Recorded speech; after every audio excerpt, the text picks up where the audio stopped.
जय हिंद दोस्तों, स्वागत है आपका पीसेस वाला चैनल पर। दोस्तों ये हम आज करंट अफेयर देखेंगे।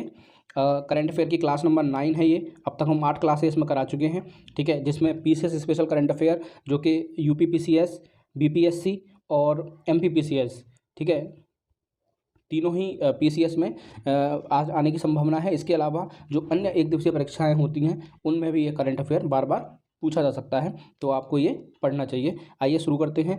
Beyond oil and gas alliance एक ऐसा संगठन, एक ऐसा गठबंधन बनाया है 11 देशों ने मिलकर, जिसमें फ्रांस, डेनमार्क, आयरलैंड जैसे देश शामिल हैं, जो धीरे धीरे जीवाश्म ईंधन के उपयोग को कम करने की अपनी खुद की उन्होंने समय सीमा तय की है, जिससे कि पृथ्वी पर जो बोझ बढ़ रहा है उसको कम किया जा सके। अगला करंट अफेयर है दोस्तों, मनोज तिवारी पश्चिम बंगाल के क्रिकेटर हैं। इसके साथ साथ वो अभी वर्तमान में पश्चिम बंगाल में खेल मंत्री भी हैं, ठीक है, याद रखना है हमें। और ये ऐसे पहले खेल मंत्री होंगे जो मंत्री पद पर रहने के बावजूद रणजी ट्रॉफी के मैच खेलेंगे। जो भी दोस्तों थोड़ी सी न्यू टाइप की न्यूज़ होती है वो करंट अफेयर आने की संभावना रहती है पीसीएस स्तर पे, तो आपको यस तैयार करना चाहिए। अगला है नामीबिया से चीते भारत में लाने पर सहमति बनी है। भारत और नामीबिया सरकार के बीच में इनको कहाँ पे लाया जाएगा? कूनो पालपुर अभ्यारण्य में इनको रखा जाएगा। 3 चीज़ें इसमें आपको याद रखनी है। एक तो कूनो पालपुर अभ्यारण्य का नाम याद रखना है, ये कहाँ से आता है? एमपी से आता है। चीते कहाँ से लाए जा रहे हैं? नामीबिया से। और अभी जो करंट लेटेस्ट न्यूज़ है इसमें, उसमें 14 चीतों को भारत में लाए जाने की संभावना है, ठीक है। अगला है हाई परफॉर्मेंस सेंटर। इसे किसने बनाया? इसे साई के द्वारा बनाया गया है, खिलाड़ियों को विश्व स्तरीय सुविधाएं देने के लिए और ट्रेनिंग देने के लिए। कहाँ पर बनेगा? हरियाणा के सोनीपत में बनेगा। 15वीं CEC कप महिला आइस हॉकी चैंपियनशिप 2022, इसका आयोजन कहाँ पे होगा? लद्दाख की राजधानी लेह में होगा, याद रखना है, बहुत महत्वपूर्ण है, आने की संभावना है। भारत ऑस्ट्रेलिया एनर्जी डायलॉग, तो ये बेसिकली चौथा संस्करण था डायलॉग का, ठीक है। ये एनर्जी ट्रांजेक्शन इसमें जो है वो चर्चा का मुख्य विषय रहा, तो याद रखना है भारत और ऑस्ट्रेलिया के बीच में। अगला है दोस्तों न्यू फ्रंटियर कार्यक्रम। ये किस लिए है? न्यू फ्रंटियर कार्यक्रम नवीन एवं नवीकरणीय ऊर्जा मंत्रालय द्वारा इसे शुरू किया गया है। अक्षय ऊर्जा, जो नवीकरणीय ऊर्जा होती है, रिन्यूएबल एनर्जी जिसे हम कहते हैं, उस पर ही आधारित है और अमृत महोत्सव के अंतर्गत इसे शुरू किया गया है। तो इसमें पूछा जा सकता है कि हाल ही में शुरू किया गया न्यू फ्रंटियर कार्यक्रम किस मंत्रालय की पहल है? नॉर्मल सिंपल सा क्वेश्चन, 1 लाइन क्वेश्चन, एकदम स्ट्रेट फॉरवर्ड क्वेश्चन बनने की संभावना है, तो आपको ये तैयार करना चाहिए। अगला करंट अफेयर हम देखेंगे, एयर इंडिया के नए CEO और MD इल्कर आईसी। दोस्तों ये न्यूज़ थोड़ी सी पुरानी है, मतलब इल्कर आईसी को एयर इंडिया का नया CEO और MD बनाए जाने की पर विचार विमर्श किया गया था। इसके बाद क्या होता है दोस्तों, जब भी कोई बाहरी नियुक्ति होती है ना, बाहरी व्यक्ति की नियुक्ति इंडियन में होती है, तो गृह मंत्रालय उसकी ना जांच कराता है। और जो इल्कर आईसी हैं वो टर्की से आते हैं, टर्की एयरलाइंस के चेयरमैन रहे थे, और देश के लिए टर्की के जो राष्ट्रपति हैं उनसे इनके काफ़ी नज़दीकी संबंध हैं। और भारत और टर्की में कोई अभी लगातार टर्की भारत के खिलाफ कहीं ना कहीं कुछ ना कुछ बयानबाजी करता रहता है, तो इस कारण अब इनको एयर इंडिया का CEO और MD नहीं बनाया जाएगा। यहाँ पे मैंने मेंशन किया है, अब नहीं बनेंगे टर्की के राष्ट्रपति से नज़दीकी के कारण, ठीक है, याद रखना है। इंटरनेशनल बाल कैंसर दिवस दोस्तों महत्वपूर्ण है, क्योंकि पिछली बार टीबी दिवस की थीम पूछी गई थी यूपीपीसीएस में, तो ऐसी थीम इम्पोर्टेंट्स ये काफ़ी पूछी जाती हैं। 15 फरवरी को मनाया जाता है, ठीक है। इस बार की जो थीम थी वो थी बेहतर जीवन रक्षा, ये हमें बहुत याद रखनी है, ठीक है। थीम बार बार पूछी जाती हैं बजाय डे की तारीख के। इसके बाद अगला है दोस्तों HIV से ठीक होने वाली पहली महिला, ठीक है। महिला का नाम उजागर नहीं किया गया, नाम नहीं बताया गया है, लेकिन HIV से ठीक होने वाली ये पहली महिला बन गई हैं USA की। हालांकि कुल तीसरी व्यक्ति हैं, इनसे पहले 2 लोग और HIV से ठीक हो चुके हैं। HIV आपको पता है एक ऐसी बीमारी है जिससे ठीक नहीं होते। HIV वायरस से जो बीमारी कॉज होती है उसका नाम एड्स है, ठीक है, और इससे निजात नहीं मिल पाती है क्योंकि इसका कोई भी टीका मार्केट में उपलब्ध नहीं है। लेकिन इन तीनों ही पेशेंट को कैसे ठीक किया गया है? इन तीनों ही पेशेंट को जेनेटिक स्टेम सेल तकनीक के द्वारा ठीक किया गया है, जो स्टेम सेल प्रत्यारोपित करके इनको नई कोशिका बनाई गई और उस कोशिका द्वारा जो एड्स की बीमारी है उस पर विजय प्राप्त कर ली गई, ठीक है। तो ये तीसरी महिला बनी है। कहाँ से आती हैं? USA की हैं। इसके बाद अगला करंट, हालांकि दोस्तों ये हमने पिछले अपनी क्लास में कवर अप किया था, लेकिन इसको वापस से दोबारा नोट डाउन हो गया है ये बाय मिस्टेक, तो यहाँ भी पढ़ लेते हैं। लुक मॉन्टेग्रियर HIV वायरस की खोज करने वाले वायरोलॉजिस्ट, इनका निधन हो गया। ये फ्रांस से आते थे, फ्रांस में जन्म हुआ था। 1983 में इन्होंने खोज की थी HIV वायरस की। 2008 में इसके लिए इनको चिकित्सा का नोबेल दिया गया था। और HIV के बारे में दोस्तों थोड़ी सी मैं जानकारी आपको दे दूँ HIV जो जीरो पेशेंट है ना, जीरो पेशेंट वो होता है जो पहला पेशेंट होता है। तो HIV का जीरो पेशेंट जो मिला था वो 1985 में मिला था। और जब वो पेशेंट मिला था 1985 में, तो उसको निमोनिया टाइप की कोई प्रॉब्लम थी। लेकिन जब डॉक्टरों ने उसको काफ़ी सारी उस पर रिसर्च की और पता लगाया, तो उन्हें एक नया वायरस पता चला जिसका नाम था HIV, ह्यूमन इम्यूनो वायरस, ठीक है, जो एड्स कॉज करता है। अगला करंट अफेयर, अहमदाबाद बम धमाके 2008 में 38 दोषियों को फांसी की सज़ा दी गई है। दोस्तों पहली बार देश में एक साथ इतनी बड़ी फांसी की सज़ा दी गई है और 56 लोगों की इस बम धमाके में जान गई थी। 2008 में ये बम धमाके हुए थे, बहुत ही दुखद घटना थी, ठीक है। तो ये न्यूज़ है, इंपॉर्टेंट न्यूज़ है। जैसा कि मैंने आपको बताया, कोई भी अगर अलग टाइप की न्यूज़ होती है तो वो करंट अफेयर होता है और वो आने की संभावना PCS जैसे एग्जाम में हो जाती है। तो यहाँ पर पूछ सकता है कि कितने दोषियों को एक साथ फांसी दी गई है, तो ये 38 दोषियों को किसने दी है, ये और याद रखना है, सुप्रीम कोर्ट द्वारा ये फांसी की सज़ा दी गई है, न कि किसी और कोर्ट द्वारा, ठीक है। इसके बाद अगला है दोस्तों 35वां सूरजकुंड हस्तशिल्प मेला।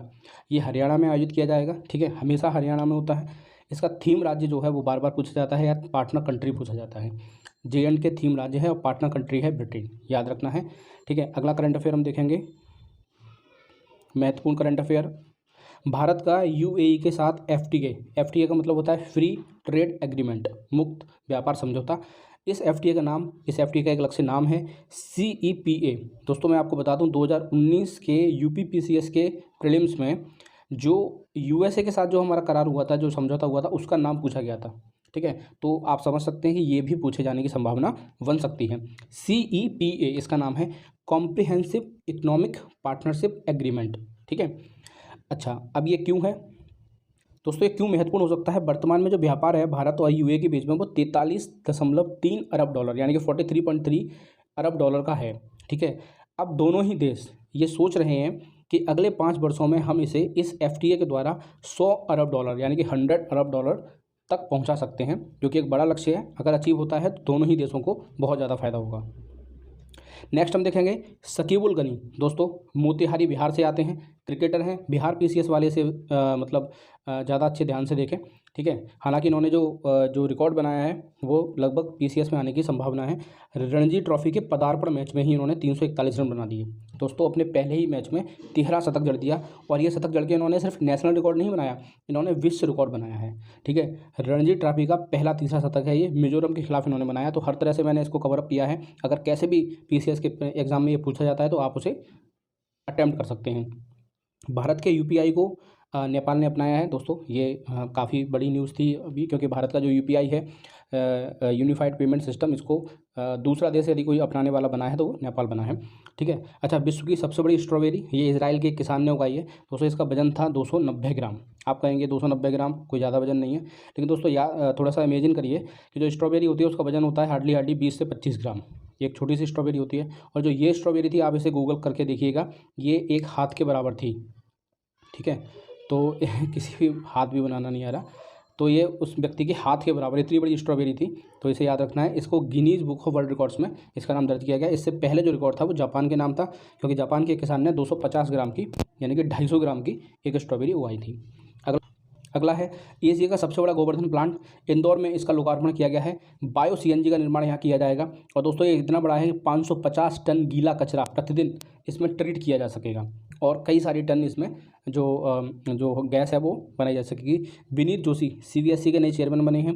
ऐसे प्रश्न भी बार बार पूछे जाते हैं, ठीक है, तो इन्हें भी हमें बराबर से तैयार करते रहना चाहिए बीच बीच में। मेदाराम जतारा या जात्रा कोया जनजाति द्वारा तेलंगाना में एक त्यौहार रूपी मेला होता है। कुंभ के बाद भारत का दूसरा सबसे बड़ा मेला है। दोस्तों ऐसा माना जाता है कि ये प्रति 2 वर्ष पे होता है, और इसमें लगभग 12 लाख लोग शामिल होते हैं। तो आप समझ सकते हैं कुंभ में लगभग 29 से 30 लाख लोग शामिल हुए थे, ठीक है, जो कि 12 वर्ष होता है, 12 वर्ष बाद होता है, जबकि ये हर दूसरे वर्ष होता है, ठीक है। तो मेदाराम जात्रा या जतारा। सिलानोई पतंग महोत्सव बेसिकली दोस्तों ब्रह्मपुत्र नदी के किनारे ये मनाया जाता है, असम में मनाया जाता है, ठीक है। ये भी हमें समझना है। छोटे छोटे करंट अफेयर हैं जो न्यूज़ में काफ़ी ज़्यादा रहते हैं, तो उनको दोस्तों मैं इन्हें जनरली न्यूज़पेपर से कवर अप करता हूँ अपना करंट अफेयर, ठीक है। तो उसमें मुझे जो भी इंपॉर्टेंट लगता है, मे बी समटाइम वो इंपॉर्टेंट ना हो, बट अगर पूछ लिया जाता है तो हमारे लिए काफ़ी बेनिफिशियल रहते हैं। Financial time world MBA ranking, दोस्तों ये रैंकिंग जारी की गई, ठीक है। इसमें 2 हमें याद रखने हैं। विश्व में पहला MBA कॉलेज कौन सा है? वो है वॉर्थन यूनिवर्सिटी USA की, ठीक है। और भारत का पहला college Indian school of business Hyderabad, ठीक है, जो पहली रैंक पर था। अगला देखते हैं दोस्तों, अगला है देविका नदी परियोजना, जम्मू एंड कश्मीर से जुड़ी हुई है, याद रखना है, ठीक है दोस्तों। एक नया फिर से लासा फीवर या लस्सा फीवर हम इसे कह सकते हैं, लासा फीवर नाइजीरिया में दोस्तों ये देखा गया है, चूहों से इसका संक्रमण होता है लासा फीवर। तो पूछा जा सकता है हाल ही में न्यूज़ में रहा लासा फीवर किस देश में खोजा गया है या फिर किन से फैलता है, तो चूहों से फैलता है नाइजीरिया में। विश्व सतत विकास शिखर सम्मेलन TERI, इसे हम टेरी कहते हैं, इसके द्वारा कराया गया। इसकी थीम बहुत महत्वपूर्ण होती है, पूछ ली जाती है, टूवर्ड्स अ रेजिलियंट प्लेनेट इसकी थीम है, याद रखना है दोस्तों। डिफेंस एक्सपो 2022 कहाँ पे होगा? गुजरात में आयोजित होगा। 2020 के PCS में, UP PCS में पूछ लिया गया था डिफेंस एक्सपो के बारे में क्वेश्चन, तो आपको ये अच्छे से तैयार करना है। नव भारत साक्षरता कार्यक्रम प्रौढ़ शिक्षा से जुड़ा हुआ कार्यक्रम है दोस्तों। इसकी हमें डेट टाइमलाइन याद रखनी है, 2022 से लेकर 2027 के बीच में हमें इस कार्यक्रम को पूरा करना है। 15 वर्ष से ऊपर के लोगों को 15 वर्ष से ऊपर के लोगों के लिए ये है, और इसमें बेसिकली जो फोकस किया जाएगा वो किया जाएगा डिजिटल शिक्षा पर और वित्तीय शिक्षा पर, है ना। तो जैसा कि आपको याद है, इसमें आपको पता है इसमें नव लगा हुआ है, यानी कि नए भारत का साक्षरता कार्यक्रम है। तो rather than focusing on classes, ये इस पर डिजिटल शिक्षा पे और वित्तीय शिक्षा पे ज़्यादा फोकस किया जाएगा। लास्ट करंट अफेयर आज की क्लास का दोस्तों, fintech open hackathon, NITI Aayog एवं फोनपे दोनों का ही नाम याद रखना है। पूछा जाता है कि हाल ही में आयोजित की गई फिनटेक ओपन हैकथॉन किसके द्वारा आयोजित कराई गई थी? तो नीति आयोग और फोनपे। तो दोस्तों आपने देखा आज की क्लास, ये क्लास थी class number 9 current affair special, ठीक है, PCS स्पेशल करंट अफेयर हम इसे नाम दे दिया है एक। हालांकि ये समान रूप से लाभकारी है सभी एक दिवसीय परीक्षाओं के लिए। जो भी जनरली मैं एक सीमा अगर मैं तय करूँ तो Uttar Pradesh, UP PCS, BPSC और MP PCS तीनों ही राज्यों द्वारा जो भी परीक्षाएं आयोजित कराई जाएंगी, आपको दोस्तों पता होगा अगर आप जुड़े हुए हैं PCS की तैयारी से या PCS से लोअर PCS की तैयारी से या RO की तैयारी से या हाई कोर्ट के RO की तैयारी से, कि करंट अफेयर लगभग समान मतलब एक जैसा करंट अफेयर आता है। तो ये वही करंट अफेयर है। लगातार दोस्तों आपको क्लासें दी जा रही हैं, क्लासें उपलब्ध करवाई जा रही हैं। नेक्स्ट क्लास दोस्तों BPSC स्पेशल करंट अफेयर की होगी। थोड़ा सा वीडियो अभी देरी से आ रहे हैं, उसके पीछे थोड़ा सा मेरा बिजी शेड्यूल है। मैं और भी क्लासेस, चूँकि लाइव क्लासेस में पढ़ाता हूँ, तो इसलिए थोड़ा सा दोस्तों क्लासेस बनाने का टाइम नहीं मिलता। बट जैसा कि आपको प्रॉमिस किया गया है, 7 मई को BPSC की डेट डिसाइड की गई है, और ये शायद फाइनल डेट होगी 2022 मतलब 67th BPSC की। बार बार डेट चेंज हो रही है, 67th BPSC की ये फाइनल डेट हो सकती है, ठीक है। तो आपको मेरी कोशिश रहेगी कि 15 अप्रैल तक आपको सारा करंट अफेयर बिहार स्पेशल मैं करा दूं। और दोस्तों जब करंट अफेयर करा दूं, आप उसे अच्छे से रिवाइज कर लें, बढ़िया से उसे कंठस्थ कर लें, उसके बाद आप देखिएगा आपको एग्जाम में ज़रूर से फ़ायदा होगा। और प्लस देखिए दोस्तों, एक बात और मैं बता दूं आपको, थोड़ा सा टाइम और लूँगा। अगर आप बिहार PCS की तैयारी कर रहे हो, सिर्फ बिहार PCS की तैयारी कर रहे हैं, तो आपको BPSC स्पेशल वीडियोस तो देखने ही हैं। इसके अलावा आपको ये PCS स्पेशल वीडियो बराबर से देखनी है, दोनों से करंट अफेयर आएगा, है ना। और अगर आप UP PCS के एग्जाम की तैयारी कर रहे हैं, तो आपको PCS स्पेशल करंट अफेयर के साथ साथ UP PCS special current affair भी देखने चाहिए, ठीक है, तभी आपका संपूर्ण करंट अफेयर कवर होगा। तो दोस्तों वीडियो को लाइक करिए एवं चैनल को सब्सक्राइब जरूर करिए। Thank you so much.